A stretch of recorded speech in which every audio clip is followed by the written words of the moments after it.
Namaste and welcome. I am Vinod Gupta from Network Solutions. We are advising entrepreneurs and professionals कि why they should have a passive income from age 60 to 85 and plus and beyond.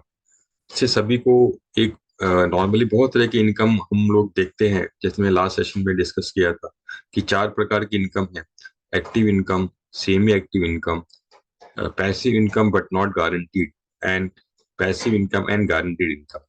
तो हमारे पास इतने सारे options हैं basically income के। इसके अलावा भी हमें एक पैसिव और गारंटीड इनकम की जरूरत क्यों है किसी भी एंटरप्रेन्योर्स के लिए या प्रोफेशनल्स के लिए।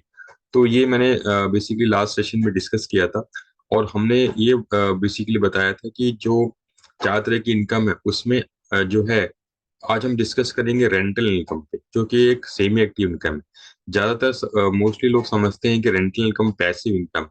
पैसिव इनकम मतलब बिना किसी एफर्ट्स के अगर वो इनकम हमारे बेसिकली उनको मिलती है, ऐसा कोई एसेट जो जो इनकम जनरेटिंग एसेट ऐसा हो जो कि बिना किसी एफर्ट्स के हम हमें एक फिक्स इनकम देता हो, that is called passive income. तो रेंटल इनकम के बारे में बताऊंगा। ये एक पैसिव नहीं है, ये सेमी एक्टिव इनकम है। तो I will basically go ahead with the session.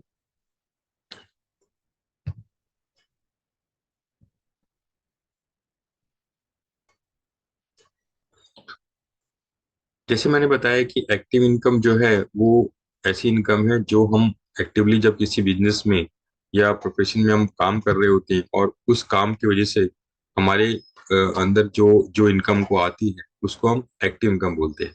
और एक्चुअली ये इनकम हमें एक सेल्फ रिस्पेक्ट और डिग्निटी प्रोवाइड करती है, दिस इनकम जो एक्टिव इनकम हमारी होती है।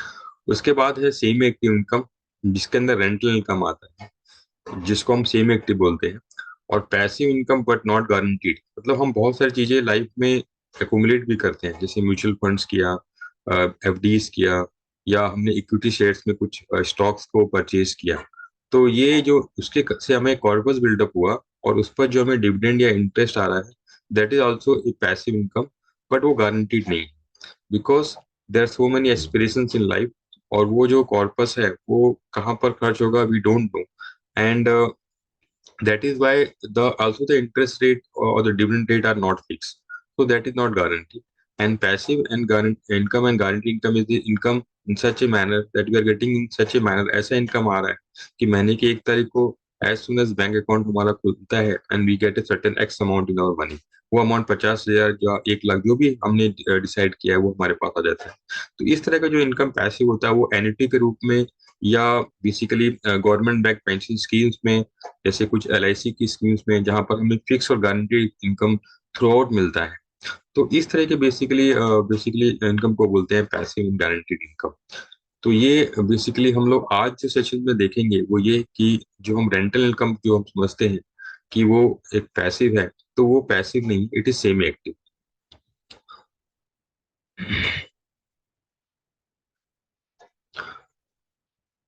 That is, rental income is not passive, it is semi-active. This is our today's basically presentations. अभी हम देखेंगे कि जो रेंटल इनकम है उसके अंदर एक्टिविटी इन्वॉल्व होता है। जो पहला है कि जब भी हमें कोई रेंट बेसिकली टेनेंट को देना होता है, तो हमें एक न्यू टेनेंट की जरूरत पड़ती है after expiry of the agreement. जो हमारा पुराने टेनेंट होते हैं, जब उसका एग्रीमेंट एक्सपायर हो जाता है, 2 साल 3 साल 1 साल जो भी है, तो हमें नए टेनेंट के लिए बेसिकली देखना पड़ता है the tenant who can pay the rent regular. ये एक एक्टिविटी हो गई। उसके बाद जो रेंटल इनकम के अंदर जो एक बेसिकली चीज है, दैट इज मेंटेनेंस कॉस्ट। कई बार मेंटेनेंस कॉस्ट जो होता है वो I can say that it into rental income, मतलब वो रेंटल इनकम का काफी पार्ट मेंटेनेंस पार्ट ले लेता है, और उसमें कई बार अनएक्सपेक्टेड एक्सपेंसेस भी आते हैं। समझो अगर हम एक्सटर्नल एक्सपेंसेस की बात करें, तो जब बेसिकली जब कोई पर्टिकुलर घर पुराना होता है तो सोसाइटीज की तरफ से मेंटेनेंस बेसिकली चार्जेस भी लिए जाते हैं उस पर्टिकुलर फ्लैट को मेंटेन करने के लिए। और अगर और इसके अलावा इंटरनल मेंटेनेंस के लिए भी हमें उसमें खर्चा करना पड़ता है, बिकॉज अगर इंटरनल मेंटेनेंस नहीं देंगे तो इट में रिजल्ट इन टेनेंट डिसैटिस्फैक्शन। वहां पर कोई रहने के लिए they will need certain minimum basically maintenance there. तो वो जो बेसिकली ये इसमें हमारे जो रेंटल जो इनकम है उस पर काफी फर्क पड़ जाता है।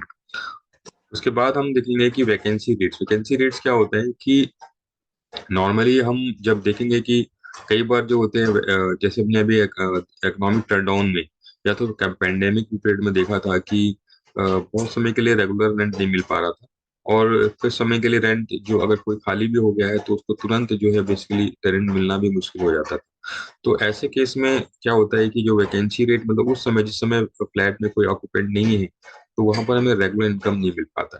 तो this is one of the challenge basically in case of rent income. उसके बाद tenant issues basically is also a factor.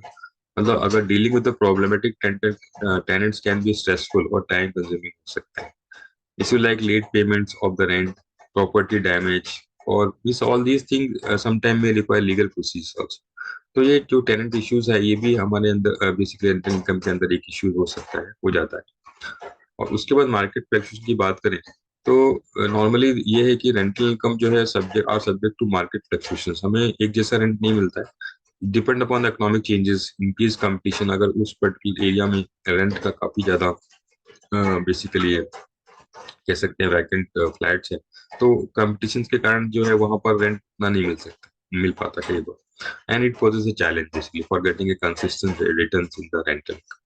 तो this is one more conditions. और एक और चीज है जो हमें कि एक जो रेगुलेटरी कंप्लायंस होते हैं बिटवीन लैंडलॉर्ड एंड टेनर्स, उसका हमें पूरा जानकारी होना चाहिए। And there are safety codes, है ना। तो all this require understanding and awareness of the basically the in case of regulatory compliance regarding the tenant and landlord laws. ये सब होने, इस सब की जानकारी होना भी बहुत जरूरी है। तो अभी इसका अगर हम कंक्लूजन देखें तो डिस्पाइट ऑफ द एडवांटेज में अभी मैं कह सकता हूँ कि लैंड इनकम स्टिल एक अच्छा बेसिकली इन्वेस्टमेंट है फॉर गेटिंग इनकम।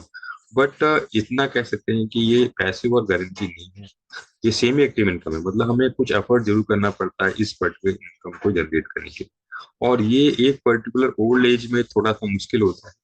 हम एक पर्टिकुलर एज तक तो मैनेज कर सकते हैं, पर एक ओल्ड के एज के बाद हमें किसी और पर डिपेंड होना पड़ेगा इसको मैनेज करने के लिए, जो हमारे लिए पॉसिबल नहीं है। तो that is it same active. तो अभी इसका सोल्यूशंस क्या हो सकते हैं? इसका सोल्यूशंस क्या है कि let the rental income be there for for basically हमारे पास अगर कुछ प्रॉपर्टी उसमें रेंटल इनकम आ रहा है तो वो ठीक है। लेकिन अगर हमें कंप्लीट पीस ऑफ माइंड चाहिए उस एज में, ओल्ड एज में, जब हमें पैसिव इनकम चाहिए, तो हमारा मिनिमम मंथली एक्सपेंसेस जो है वो चाहे 50,000 रुपए हो या 1 लाख रुपए हो, वो कैसे आना चाहिए? It should come by passive and guarantee, है ना। And it can come by through annuities और सर्वाइवल बेनिफिट स्कीम्स, है ना। तो वो जो है बेसिकली स्पेशली LIC, तो जहाँ पर एक गवर्नमेंट की गारंटी है। इन सच और इस तरह आना चाहिए कि महीने की एक तारीख को जैसे ही बैंक अकाउंट खुले और मुझे वो पर्टिकुलर अमाउंट मेरे अकाउंट में आ जाए, और वो थ्रू आउट वो जो अकाउंट अमाउंट है वो फिक्स, वो कभी भी कम नहीं होगा। It will remain same through out my the of my life. तो so basically for this particular things I need a 30 minute basically presentations face to face or either on Zoom, कि ये इसको हम कैसे implementation कर सकते हैं in spite of having the other source of income.